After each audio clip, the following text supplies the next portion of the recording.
என் மனசுக்கு கொஞ்சம் சந்தோஷமா இருந்துச்சுங்க. அதான் உங்ககிட்ட நான் ஷேர் பண்ணலான்னு வந்தேன்.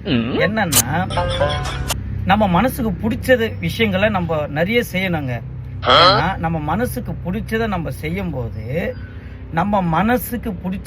செய்யும்போது, அது நடக்கலைனாலும் நம்ம மனசாகப்பட்டு அது ஏற்றுக்கும். ஏன்னா நம்ம நினைச்சது, நம்ம உணர்ந்த விஷயங்கள் தானே, அதனால நம்ம மனசு ஏற்றுக்கும். ஏன்னா எனக்கும் அப்படி நடந்திருக்கு. என்னன்னா, ஸ்டார்டிங்கில் இந்த டிக்டாக், இந்த டப் மேஷ்லாம் இருக்கும்போது நானும் ஒரு சில ரீல்ஸ்லாம் போட்டேன், எதிர்பார்த்து போட்டேன். அப்போ நான் எதிர்பார்த்த மாதிரி நடக்கலை. இருந்தாலும் நான் என் மனசாகப்பட்டது சந்தோஷப்பட்டு நான் போட்டேன். அது வந்து ஏற்றுக்குச்சு, நான் எதிர்பார்த்து போகலை. இப்போ வந்து இன்ஸ்டாகிராமில் நான் வீடியோஸ்லாம் போட்டேன், எதிர்பார்க்காம போட்டேன். இப்போ நான் அப்போ எதிர்பார்த்தது இப்போ நடந்துச்சு. அதனால தான் வந்து நான் சொல்கிறது என்னென்னா, நம்ம மனசுக்கு பிடிச்சதை பார்த்து தேடி தேடி செய்யலாங்க. தப்போ ரைட்டோ கடவுள் மேலே பாரத்தை போட்டு செய்யலாம். அதனால தான் எனக்கு நடந்துச்சு, உங்களுக்கும் நாளைக்கு நடக்கும்.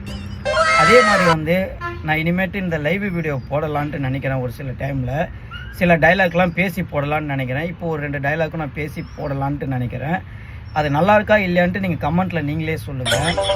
ஒன்றும் இல்லைங்க, சும்மா ஒரு 2 டைலாக் தான். டுடே சண்டே, டுமாரோ மண்டே, என்னோட ரீல்ஸுக்கு இனிமே இல்லை எண்டே. என்னோட ஊர் சோழவரம்.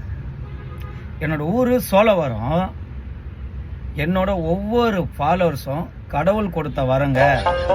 என்னோட ஒவ்வொரு ஃபாலோவர்ஸும் என்னோட பிளட்டு மாதிரி. நீங்கள் இல்லாமல் நான் இல்லை.